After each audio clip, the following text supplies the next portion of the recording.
reste combien de temps?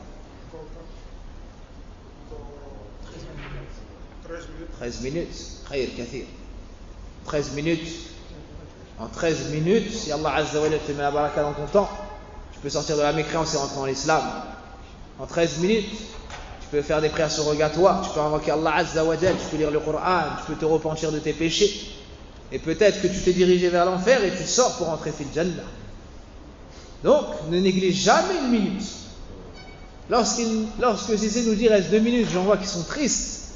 On voit certaines personnes, leur visage s'assombrit. Mais nous, lorsqu'on entend 2 minutes, on dit Alhamdulillah. 2 minutes, c'est un khayr azim. 2 minutes, c'est un grand bien. En 2 minutes, peut-être qu'on récite un hadith. Et que vous écoutez un hadith. Et que par cette cause, Allah Azza wa Jal nous écrit son agrément jusqu'au jour où on le rencontre. Et wallah, ne néglige pas un hadith du prophète sallallahu alayhi wa sallam. Une phrase que tu vas comprendre et mettre en pratique, peut-être que par cette cause, Allah Azza wa Jal t'effacera tous tes péchés avant que tu sortes d'ici. Par cette cause, Allah subhanahu wa ta'ala t'écrit son agrément jusqu'au jour où tu le rencontres.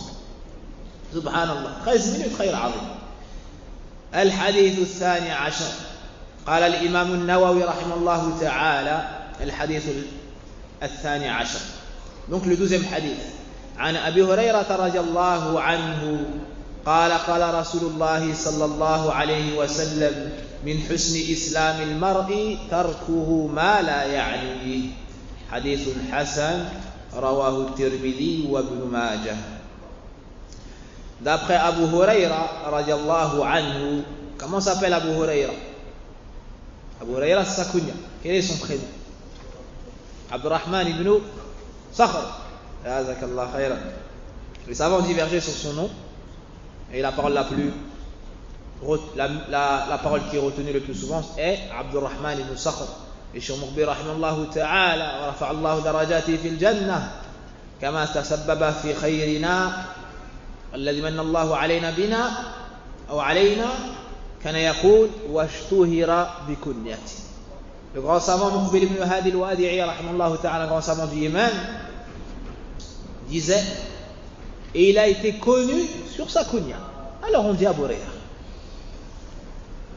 D'après Abu Huraira radiallahu anhu, le messager d'Allah sallallahu alayhi wa sallam a dit,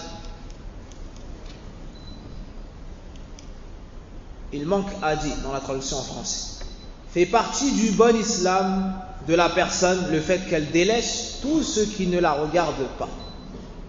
Tout ce qui ne la regarde pas. Ici, les savants ont divergé quant à l'authenticité de ce hadith. Quant à l'authenticité de ce hadith. Et l'imam Cheikh Muqbil ibn Hadi al-Wadi'i voyait que ce hadith n'était pas muttasil, mais qu'il était mursal. Min marasil Zayn al-Abidin, Ali ibn al-Husayn, ibn Ali ibn Abi Talib radiyallahu anhum. Donc certains parmi les savants voient qu'il y a une cassure dans la chaîne de transmission. Donc que ce hadith n'est pas authentique. Et d'autres parmi les savants disent qu'il peut arriver au niveau où il est acceptable. Il peut arriver au niveau où il est acceptable. Et certains savants disaient que sa faiblesse ne nous permet pas de le faire monter au niveau du hadith qui est accepté. Au niveau où on dit que le hadith est accepté. Mais à mon faible niveau, je ne peux me permettre de dire que la parole la plus plausible est tel avis ou tel avis. Quoi qu'il en soit, les savants ont pour habitude, après avoir jugé un hadith faible, soit de passer, soit d'expliquer brièvement. D'expliquer brièvement le texte. Donc, Abu Huraira est connu de tous, le plus grand rapporteur de l'islam, on a déjà parlé de lui, radiallahu anhu. Et il nous dit que le messager d'Allah sallallahu alayhi wa sallam a dit, fait partie du bon islam. On comprend, on a déjà compris ce qu'est l'islam. Bunya l'islam ala khams. Donc ça c'est Arkanul Islam al-Khams. Et on a vu dans le hadith Jibril, le hadith de l'avant, le deuxième hadith, que l'ensemble de l'islam a 3 degrés. L'islam, wal-iman, wal-ihsan. Et ici on nous dit, fait partie du bon islam. De la même façon, فكما أن الإيمان يزيد وينقص فإسلام المرء كذلك في الحسن وفي الأحسن. Donc l'islam de la personne peut être bon et peut être meilleur. Donc il y a des degrés chez les gens. Les gens ne sont pas égaux dans leur foi. L'islam du prophète sallallahu alayhi wa sallam n'était pas comme l'islam des compagnons, dans sa perfection et dans la perfection de la mise en pratique. Le prophète sallallahu alayhi wa sallam atteint la perfection humaine. Et l'islam de celui qui a mémorisé le Coran et le met en pratique n'est pas comme l'islam de celui qui n'a pas mémorisé le Coran ni le met en pratique. L'islam de celui qui prie à la mosquée et celui qui délaisse la prière en commun n'est pas identique, et ainsi de suite. Donc, l'islam a des degrés, et les gens ne sont pas égaux quant à la mise en pratique de cette religion. Plus tu mémorises, plus tu comprends, plus tu mets en pratique, et plus tu es sincère, sans oublier d'agir en conformité avec la sunna du prophète sallallahu alayhi wa sallam, plus ton islam se rapproche de la perfection. Plus ton islam se rapproche de la perfection. C'est pour cela que dans plusieurs versets, on voit qu'Allah Azza wa Jalla nous dit وَمَنْ أَحْسَنُ دِينًا, et qui est meilleur en matière de religion. Donc on voit qu'il y a des degrés, et ça a été cité également pour la foi. Al-iman bid'atun wa sittuna shu'bah fa'a'laha shahadati an la ilaha illallah wa adnaha shahadatu an la ilaha illallah wa adnaha imatatu al-adha 'ani at-tariq wal haya'u shu'batun min al-iman. طيب يزداد الذين آمنوا إيمانا وما يقبل الزيادة يقبل النقص. طيب في الغالب. Donc on a des preuves dans le Coran et la Sunna qui nous montrent que l'islam de la personne augmente et diminue. Et la foi de la personne augmente et diminue. Ça peut diminuer au point que ça atteigne un atome. Subhanallah. Comme dans le hadith al-Shafa'a, où Allah Azza wa Jalla va ordonner aux anges de faire sortir du feu de l'enfer toute personne musulmane qui avait un atome de foi dans son cœur, subhanallah. Bi rahmati arhamir rahimin, par la miséricorde du plus miséricordieux, Allah subhanahu wa ta'ala. Donc ici, qu'est-ce qui fait partie du bon islam de la personne? Al-mar, c'est l'individu, c'est général. À la base, c'est au masculin, mais ça peut englober l'ensemble des gens. طيب امرؤ امرأة المرأة. Donc fait partie du bon islam de la personne de délaisser tarkuhu, de s'éloigner ou de délaisser ma la yani ma laysa min sha'nihi ma laysa lahu fihi min dakhl. طيب. Donc comme on dit de manière commune, ce qui ne le regarde pas.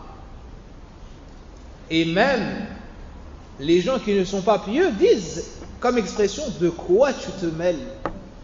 De quoi je me mêle? Taïb.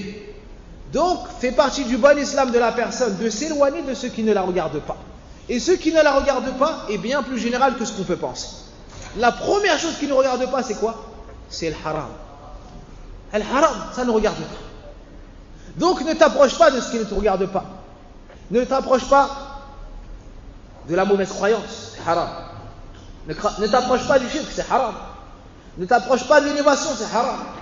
Ne t'approche pas des grands péchés, c'est haram. Ne t'approche pas des petits péchés, c'est haram. Et parmi les choses qui ne te regardent pas également, al-makruha, les choses qui sont détestables. Le mieux, c'est que tu t'en éloignes. Mais si tu le fais, tu ne mériteras pas de péché. Tant que cela ne te pousse pas à tomber dans quoi? Dans le haram.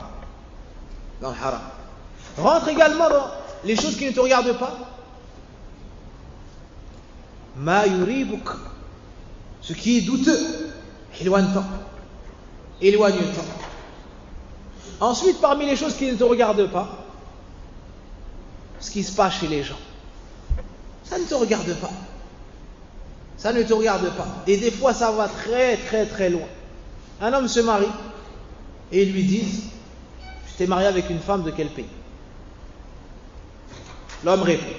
Ensuite il dit: quel âge? L'homme répond. Ensuite, quelle ville? Il répond. Yani, ايش دخلك? Yani, en quoi ça te regarde? Yani, si sa femme elle est grande ou elle est petite ou elle vient de tel pays ou de tel pays, ou si وهكذا. هذا لا دخل لك فيه. Ou combien est-ce que cette personne, combien est-ce qu'il est payé? Et telle personne, combien a-t-elle fait de bénéfices? Ça ne te regarde pas. Les problèmes chez le voisin, ça ne te regarde pas. Les savants ont même dit, dans le couple, les parents de la mariée, les parents de la femme, rentrent dans ce hadith en ce qui concerne les problèmes conjugaux. Ça veut dire l'homme a une dispute avec son épouse, ça ne regarde pas les parents. Ça ne regarde pas les parents. Au point, Imam Ahmed rahimahullah ta'ala a dit, même si l'homme fait quelque chose à la femme devant le père de la femme, il ne lui demande même pas pourquoi est-ce que tu as fait ça. Si nous, on voit cela devant nous, qu'est-ce qu'on aurait fait? Là, les parents ne rentrent pas dans le couple, sauf si le couple n'a pas réussi à arranger. Alors à ce moment-là, ils viendront pour réconcilier et non pas pour jeter de l'huile sur le feu, comme dit l'expression. On va s'arrêter sur ça et on reprendra à ce hadith incha'Allah ta'ala la semaine prochaine. Nahmadullah azza wa jal ala nuwaffaqana li qira'ati ahadith min ahadith rasulillahi al-habib al-mustafa sallallahu alayhi wa sallam. وأسأل الله سبحانه وتعالى أن يغفر لنا ذنوبنا وأن يكفر عنا سيئاتنا وأن يتوفنا مع الأبرار. أسأل الله سبحانه وتعالى يصلحنا ويصلح آباءنا وذرياتنا ويشفينا ومرضى المسلمين. سبحانك اللهم وبحمدك لا إله إلا أنت أستغفرك وأتوب إليك.